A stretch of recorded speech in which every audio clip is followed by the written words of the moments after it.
there's a stir in the land, and there's a mood of uneasiness. We feel adrift in an uncharted and stormy sea. We feel we've lost our way. As I say, I used those words in launching my campaign for the presidency of the United States, and they're words of great sorrow, for nothing is more tragic than to speak of drift and decay in your own native land. Why do we see wave after wave of crime in our streets and in our homes?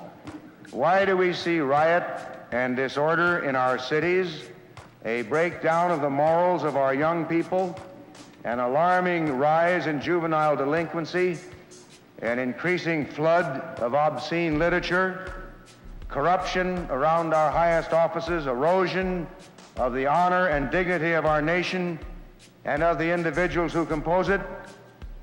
Now, you and I know the tragic answer to these questions.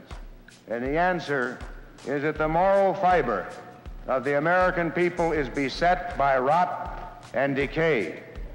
And the most tragic thing of all is that this decay has made its most virulent attack upon our young people.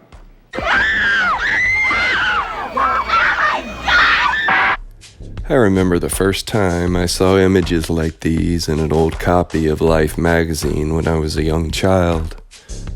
At the time, I was probably only 6 or 7 years old, and of course, I couldn't understand what it was I was experiencing.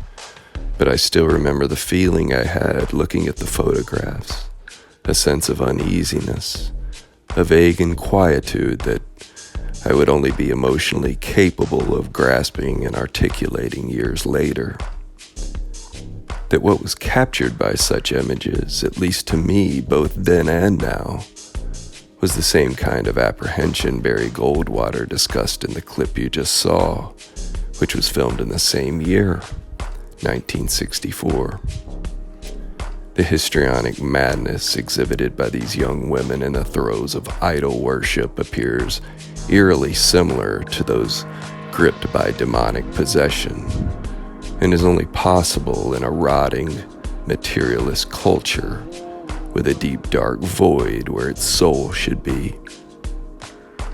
A culture that has lost its way. It was just 2 years later when John Lennon said that, quote, Christianity will go, it will vanish and shrink. I needn't argue about that. I'm right, and I'll be proved right. We're more popular than Jesus now, unquote. There was some public pushback and protest that arose in opposition to this statement, from which Lennon eventually backpedaled, but at that point, the modern young woman, with her crazed, shrieking insanity, had already spoken. The moral fiber that was previously woven together in Western culture founded on the principles of Christianity was being untethered. And every generation since has produced its own version of this screaming young woman, an archetype of cultural debasement, each embodying the fraying of this fiber as we drift further and further into decay and disorder. But it's not the vanishing of Christianity that is most at issue here, for the faithful will always have God. It's what arose out of the self-righteous revolt against the system and what was to be installed in the system's place. But the 60s generation knew far less of what they were for than what they were against. This brave new Judeo-atheist secularism that was to replace God turned out to be not only an empty hedonic worship of the self and of the state, but something much more insidious, something much darker and more sinister, for it provided a vacuum through which seeped all of this evil, this menacious force which has proliferated and grown more powerful ever since. So here we are, 56 years later, living out a Luciferian pseudo-reality, a total inversion of truth and rationality, a living hell that is manifestly fated for an intransigent people who live only by hollow ethos, like that popularized by Aleister Crowley. Do what thou wilt. The powers that be have actively pursued the creation of such a weakened populace through innumerable means and ways ever since, have examined many of these ideas, events, and institutions in previous videos. They are no longer even hiding it. When I look at these disturbing images today, I understand why, even as a child, I was so viscerally affected by it. For this is what demonic possession of a culture looks like. This is mass psychogenic illness. This is what happens when a serpent whispers to Eve, saying, "Do as you please."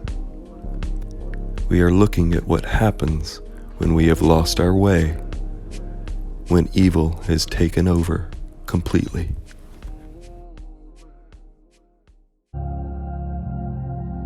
If I were the devil, I wouldn't be happy until I had seized the ripest apple on the tree. Thee. So I'd set about however necessary to take over the United States. I'd subvert the churches first. I'd begin with a campaign of whispers. With the wisdom of a serpent, I would whisper to you as I whispered to Eve, "Do as you please."